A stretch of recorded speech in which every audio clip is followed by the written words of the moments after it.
Assalamualaikum warahmatullahi wabarakatuh. Di sini saya Muhammad Faruk Asyari dari Prodi Tasawuf dan Psikoterapi UIN Sunan Ampel, Surabaya.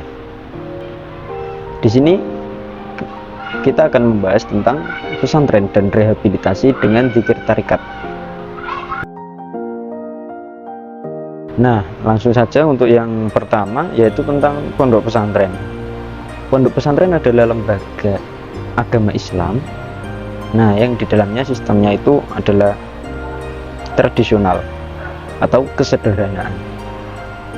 Pondok pesantren memiliki ciri khas, yaitu adalah keagamaan, yakni di dalamnya itu belajar tentang ilmu-ilmu agama seperti Al-Quran, hadis, dan akhlak juga.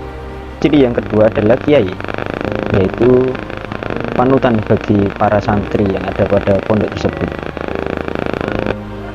Kemudian yang ketiga adalah pemukiman. Jadi seorang santri itu mukimnya ya di pondok pesantren itu, namanya asrama ya. Tempat pemukiman santri itu namanya asrama. Nah, asrama yang ada pada pondok pesantren ini itu sangatlah sederhana, seadanya, dan juga tidak bermewah-mewahan juga. Selanjutnya adalah kurikulum. Jadi dalam pondok pesantren ini ada kurikulum juga. Proses belajar dan mengajarnya itu bukan hanya kitab saja, kitab-kitab yang pada pondok pesantren salaf, namun juga sekarang semua pondok pesantren memiliki metode pembelajaran tentang ilmu-ilmu umum seperti matematika, IPA, IPS, dan lain sebagainya. Yang berikutnya ada rehabilitasi. Apa sih itu rehabilitasi? Yaitu pengembalian atau penyembuhan seseorang yang misalnya ia itu kehilangan kemampuannya. Misal kita sekarang lagi normal, itu kita bersemangat, kita memiliki tekad apa gitu lah. Nanti biasanya ada waktu dimana kita itu merasa down. Nah, ketika down kita itu terlalu, maka itu akan menyebabkan depresi. Nah, depresi ini dapat diatasi oleh rehabilitasi nantinya. Nah, jadi pengembalian sistem tubuh atau pikiran secara optimal sebagaimana mestinya. Nah, jadi rehabilitasi itu bukan cuma orang sakit, orang yang habis kecelakaan. Ya memang itu rehabilitasi, cuma ada juga yang misalnya terkena gangguan mental atau apa. Itu juga bisa menggunakan rehabilitasi dalam penyembuhannya. Nah, rehabilitasi ini ada banyak sekali. Ada rehabilitasi mental, rehabilitasi sosial. Kalau rehabilitasi mental kan sudah jelas ya, seperti teman-teman yang misalnya habis terkena pembulian atau yang lain sebagainya. Nah, itu bisa diatasi oleh rehabilitasi. Terus ada juga rehabilitasi sosial. Nah, dalam rehabilitasi sosial ini diperuntukkan untuk siapa? Kita tahu peristiwa COVID-19. Nah, itu COVID-19 itu terdapat banyak sekali orang yang diisolasi. Terus kemudian mereka itu merasa sendiri pada isolasi tersebut. Tentunya dalam pengasingan atau isolasi tersebut menimbulkan gejolak dalam mentalnya, menimbulkan luka sedikit dalam mentalnya, karena kita tahu diasingkan. Nah, itu kan memang berat, seperti seakan-akan orang ini harus dihindari. Nah, seperti itu kan sangat mengerikan. Nah, itu bisa diatasi dengan rehabilitasi sosial.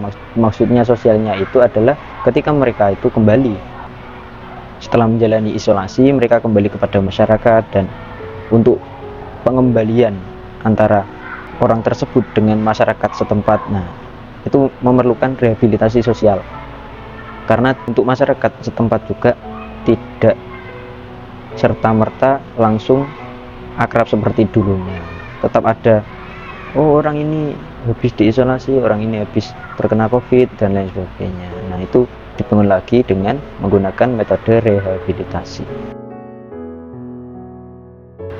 Nah, selanjutnya ada zikir tarikat. Apa sih itu zikir tarikat? Zikir tarikat ini berbeda ya dengan zikir yang biasanya kita dengar, yang biasanya umum yang ada di masyarakat, itu berbeda.